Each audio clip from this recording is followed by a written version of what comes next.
자, 우선 키입니다. 문제 7번도 우리가 완전히 새로 배우는 내용인데, 문제의 키는 뭐냐 하면, 키는, 자, 3포만 문제되는 경우, 3포는 흩어짐입니다. 얼마만큼 흩어졌느냐 하는 것인데, 이것만 문제가 되는 경우는 CP를 사용하면 됩니다. 근데 3포와 평균 둘 다가 문제되는 경우는 CPK를 이용해야 된다. 이렇게 됩니다. 절대적인 기준은 없어요.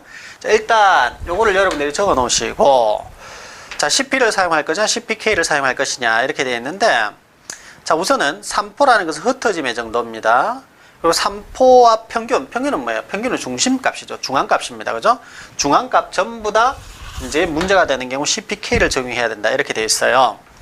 근데 우리가 이런 경우도, 즉 3포와 평균에 문제가 있어서 CPK를 적용했는데, CPK의 값이, 자, 0보다 같거나 크고 1보다 같거나 적다. 이 말은 소수점이 발생했다. 이 말이죠. 그죠? 0.578, 뭐 이런 식으로, 0.789 이런 식으로 소수점이 발생했다면, 자, 평균의 치우침인지 알 수가 없답니다. 없기 때문에 결국은 다시 CP를 사용해야 된다는 리턴 조건이 있습니다. 리턴 조건.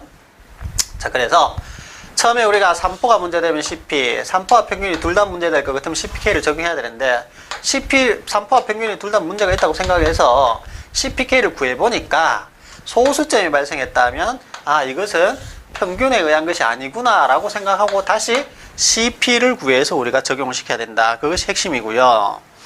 자, 풀이 1번을 보시게 되면 M이라는 것은 규격의 중앙값이죠. 그죠? 그래서 2분의 SU 더하기 SL이니까 125가 나오고, X바는 132.8이라고 주어져 있습니다. 그럼 여기에서 지금 보면 중심값 125와 X바 132.8을 보니까 우리가 차이가 좀 있습니다. 그죠? 약 한 7.8 정도의 차이가 있어요. 평균의 차이는 심하다고 볼 수 있죠. 평균은 거의가 맞습니다. 왜냐하면 일반 산술 평균이나 중앙값이나 이렇게 계산하면 거의 거기서 거기로 나오거든요. 근데 이거는 7.8만큼 차이가 나기 때문에, 아, 평균에 문제가 있다고 보는 것입니다. 그래서 CPK를 우선 구해보죠.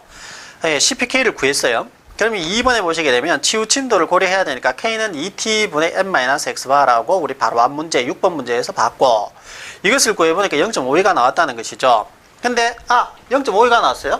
0.52가 나왔다는 말은 1보다 작고 0보다 같거나 크다는 의미가 되기 때문에, 이런 경우는 다시, 이것은 평균에 어떤 문제가 있다고 보기 힘들구나. 그래서 3포만을 고려한 CP를 다시 구하게 된다는 것입니다.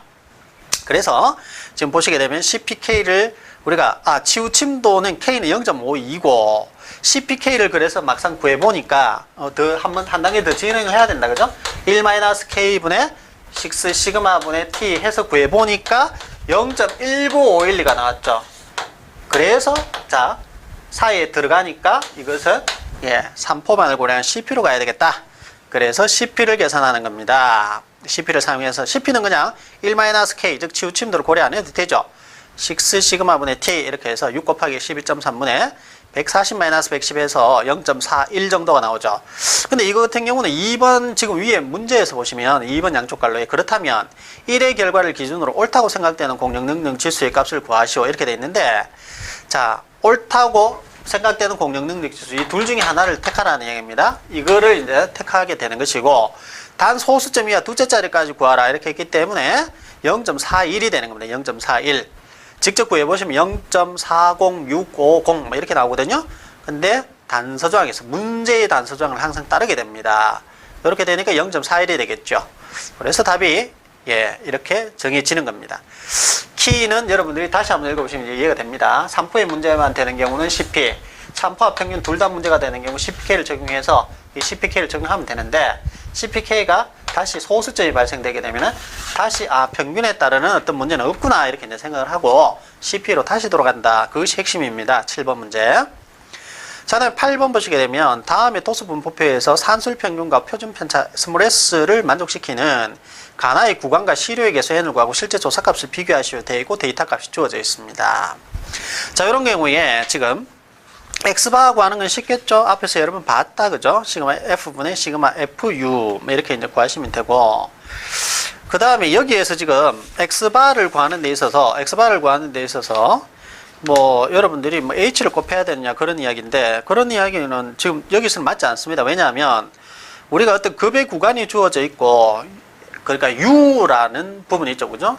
그래서 좀 구하기 쉽게 하기 위해서 도수가 최고인 곳에 ui 값을 뭐 제로로 만들고 또 그 위로는 마이너스 1, 밑으로는 뭐 플러스 1 이런 식으로 가는 그런 데이터가 아니라 그냥 xi라고 나와 있는데 이 xi는 여기에서는 뭐 중앙값 정도로 보시면 되겠다, 그죠? 중앙값 정도로 보시니까 그냥 시그마 f분의 시그마 fu의 형태로 봅니다. 즉 무슨 말이냐면 우리가 앞에 지금 최고 앞에 나왔던 1번 문제 같은 경우는 x바를 어떻게 구했죠? xo 더하기 시그마 f분의 시그마 fu 곱하기 h로 구했잖아요, 그죠? 근데 여기에서는 그냥 시그마 f분의 시그마 fu로 되어 있으니까 자, 요런 개념을 여러분들은 한번 보실 필요는 있겠다, 그죠? 한번 보실 필요는 있겠습니다.